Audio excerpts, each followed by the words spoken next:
Ibu boleh. Hai. Hai. Semangat dia daripada aku. Jadi ibu ini mau pasang implan. Ya. Tapi tekanannya itu tinggi. Kemarin mencapai 160 per 100 lebih. Iya. Jadi disuruh terapi, suruh pulang. Semoga ini nanti tekanannya rendah. Ya. Amin. Terus ibunya anaknya piro? Dua. Anaknya 2, cewek cowok ya udah. Cowok semua. Subhanallah, itu rezeki, itu rezeki. Iya. Terus dia masih kepengen hamil. Untuk sekarang belum dulu deh. Untuk sekarang dan nanti berarti karena kan bertambah usia kan bertambah risiko. Iya, Usianya berapa? 40. 40. Lawan ya. Ya, ibunya cerdas ya.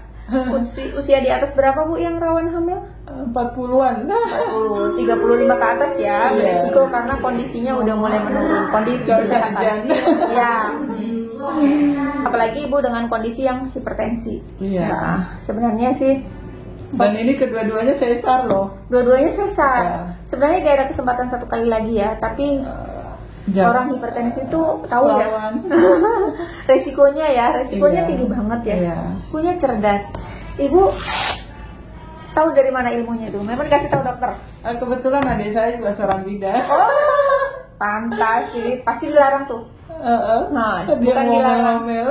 Disarankan ya, karena ini mohon maaf sih taruhannya nyawa Iya. ya. Kalau nggak bayi ya ibunya dengan hipertensi yang tinggi banget seperti itu. Meskipun bisa selamat juga kan rata-rata bisa terjadi keracunan Iya. kehamilan ya Bu ya. Iya. Pintar. Pantas kayaknya saudaranya bidan. Nah terus karena kemarin tekanannya tinggi, kita coba dulu ya guys ya tensinya apakah. Semoga kalau hari ini turun, pernya itu turun, berarti kita akan tensi ya, dia akan pasang implannya hari ini. Karena ibunya kemarin mau pasang sudah pernah pasang IUD ya? Pernah. Tapi IUD-nya Gagal. IUD-nya itu lepas terus, makanya terus hamil yang Iya. kedua. Dan pas hamil udah di USG sudah memang nggak ada IUD-nya ya? Sudah nggak ada. Nggak ada. Sama dokter Ketut. Yang kok bisa lepas gitu ya? Itu yang perlu dipertanyakan. Biasanya rata-rata yang lepas itu dia haidnya deras banget. Apa? Banget. Iya, jadi kalau memang ada perdarahan yang tidak diketahui penyebabnya, memang sebenarnya disarankan untuk tidak menggunakan IUD. Pun kalau misalnya terpaksa dia menggunakan IUD ya, nanti harus dicek nih, kalau perdarahan bergumpal-gumpal dia harus dicek darahnya itu kecampur enggak dengan yang namanya IUD-nya tuh lepas apa enggak kayak gitu. Iya. Karena kejadian yang lepas IUD dengan kasus perdarahan hebat ini ada, aku menemukannya ibu ini yang kedua, yang satu ada di kilo 45. Tekanannya masih tinggi ya guys, 165 per 105. Ibunya kan baru datang nih. Sebenarnya standarnya kan istirahat 10 menit dulu. Ibu boleh tarik nafas panjang. Relax. Kita coba satu kali tensi lagi. Terus kalau memang masih tinggi, ibunya istirahat 10 menit. Nanti kita ini lagi. Tanpa bicara, nggak boleh ya. Sekarang kita tensinya nggak boleh sambil ngobrol karena tekanannya tinggi. Boleh diluruskan. Ibu agak bersandar, relax. Oke. Ya, ibunya relax ya guys ya. Kita usahakan untuk dia bisa relax. Bismillahirrahmanirrahim. Semoga turun.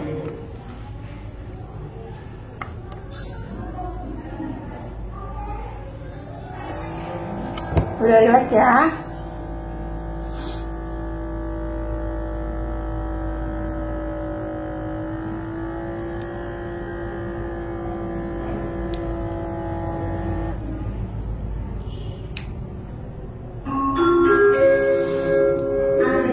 Nomor 19, silakan menuju loket 1.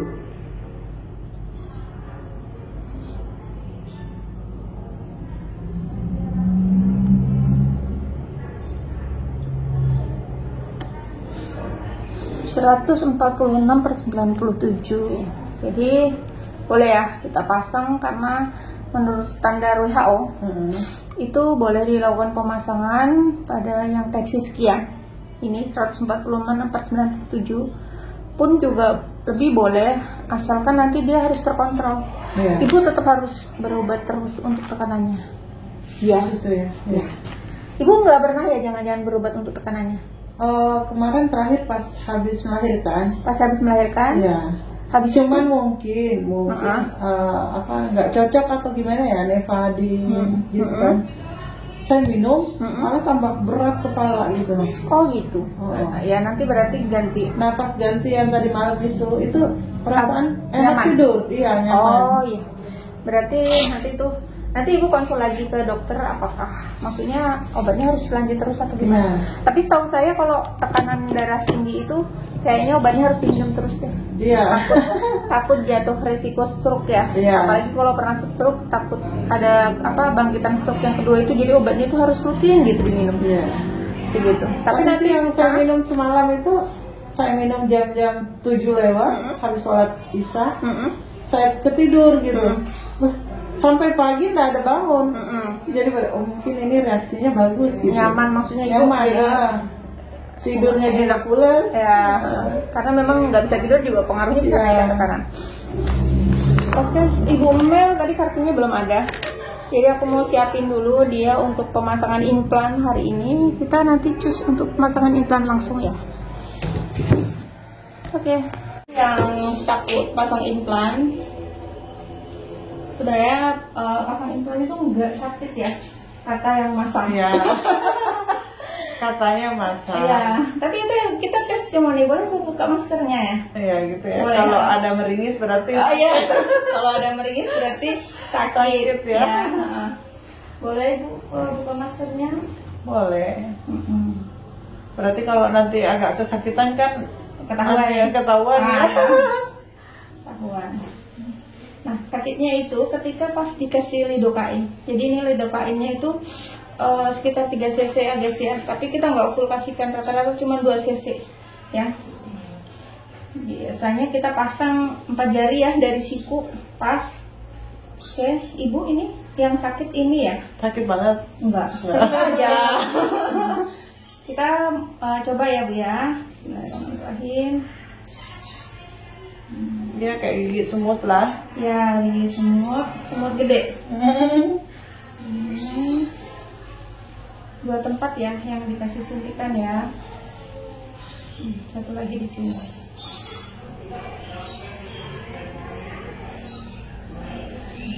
Sisa sekitar setengah cc. Jadi lidokain ini saya nggak tahu radiusnya berapa harganya, tapi yang jelas dia itu sekitar 20 menit bisa menghilangkan rasa sakit. Sekitar itu ya. Oke.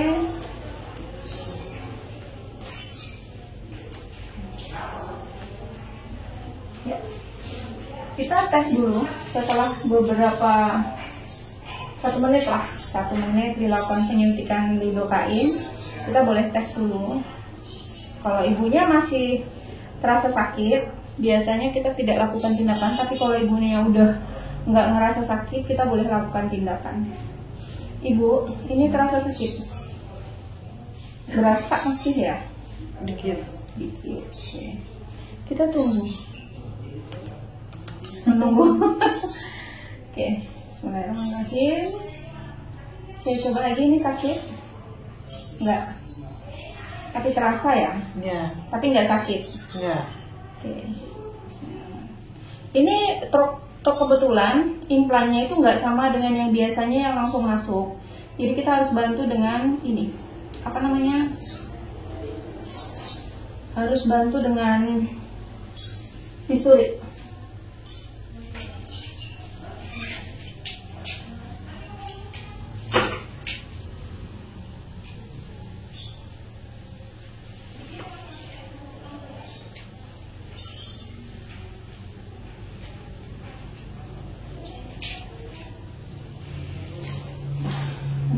Implannya agak keluar, jadi aku harus tadi bantu dorong sedikit. Ibu udah nggak sakit ya? Kita boleh bekerja ya guys ya. Jadi implan itu boleh dipasang dalam bentuk V, boleh dipasang dalam bentuk lurus dua-duanya begini. Yang penting dua-duanya terpasang. Saya pasang agak V sedikit. Sakit ibu? Enggak. Enggak, oke. Oke, sampai garis mentok di sini. Kita pasang pendorongnya. Ingat, ini ditarik dan ini ditahan. Sebelah tangan kiri menahan.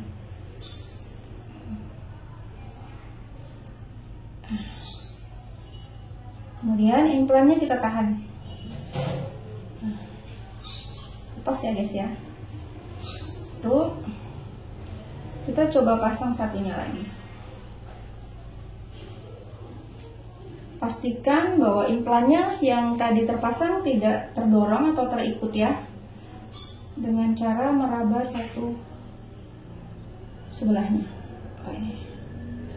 Ini implannya bersebelahan.